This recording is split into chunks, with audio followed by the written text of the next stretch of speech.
Before I get started with part 4, I want to be sure that you're caught up with the current videos. These lessons are intended to build off of each other, so if you haven't already, go back and watch the previous videos so that you won't be lost when I go over some of the concepts in this lesson.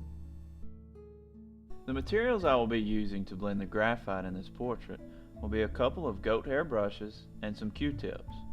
I find that these tools provide a softer and more subtle blend that gives the portrait more depth.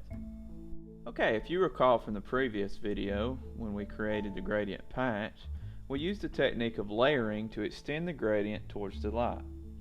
But before we can start blending out, we need to make sure that we have enough of the softer graphite on the paper. So I'm lightly going back over my gradient with a darker pencil so that it'll blend properly. Typically when I'm using the layering process, I won't start blending until I reach my last two pencils. This will give me enough graphite to blend out the drawing properly. Now I'm going to use the Q-tip in the same manner that I used my pencil. I will start at the darker side of the gradient and work my way towards the light. When you do this, be sure to lightly apply the pressure to the paper and work in the direction of the strokes. This will ensure that you keep the gradient consistent with the layered values you've already put on the paper. And since we've already created the gradient with the layering technique, the only goal here is to smooth out any small strokes that still remain on the paper. And once I blend an area, I will go back and clean it up with my kneaded eraser. I do this so that my transitions will appear smooth and consistent. Another thing that you can do is go back over the blended areas with a 4H pencil. This helps make any of the transitions even more smooth and consistent with the gradient. You can repeat this process as many times as you like, but just be careful that you don't apply too much pressure when you are blending, because it can cause the paper to lose its tooth and make it more difficult to go back over with the lighter pencil.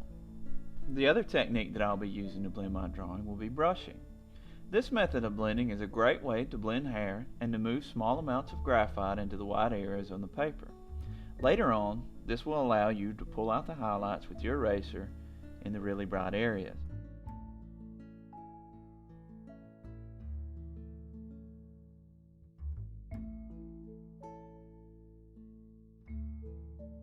Now, let's go back and apply these methods to our drawing. Like with the gradient, I need to go back and put that darker pencil on top so that I can blend between each layer. Here, I am applying my 4B pencil to the hair, and then, later, I will go back with my brush and blend it in some more.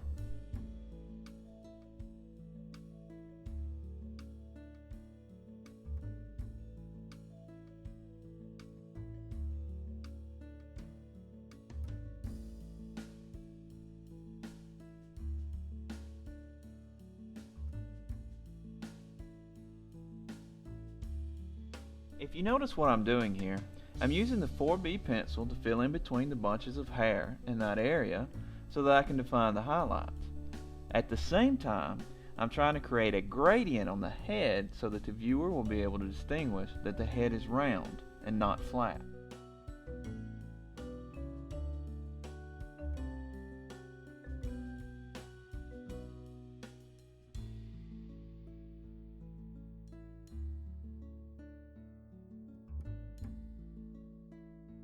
Once I've defined that area with my 4B pencil, I'll take my brush and blend back over it. That way, if I need to go back with my eraser and define some highlights, I'll have enough graphite on the paper to create the contrast.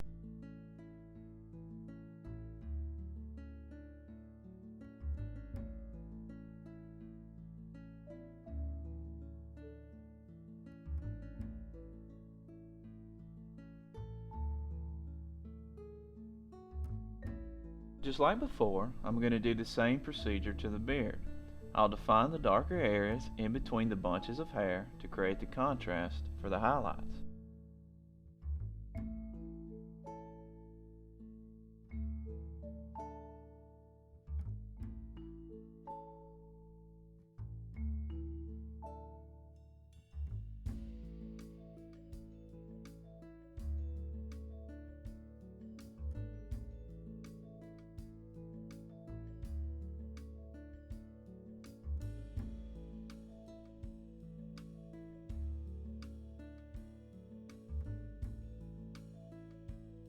And now what I'll do is come back with the 4B pencil and start to darken up some of the facial features and create the contrast.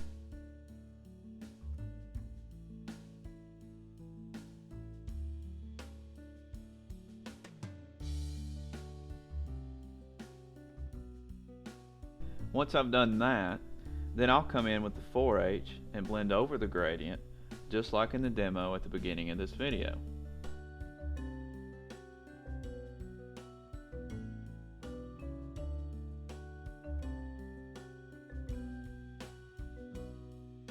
Once I put on another layer, I went back over the drawing once more with my Q-tip and brush to blend it even farther.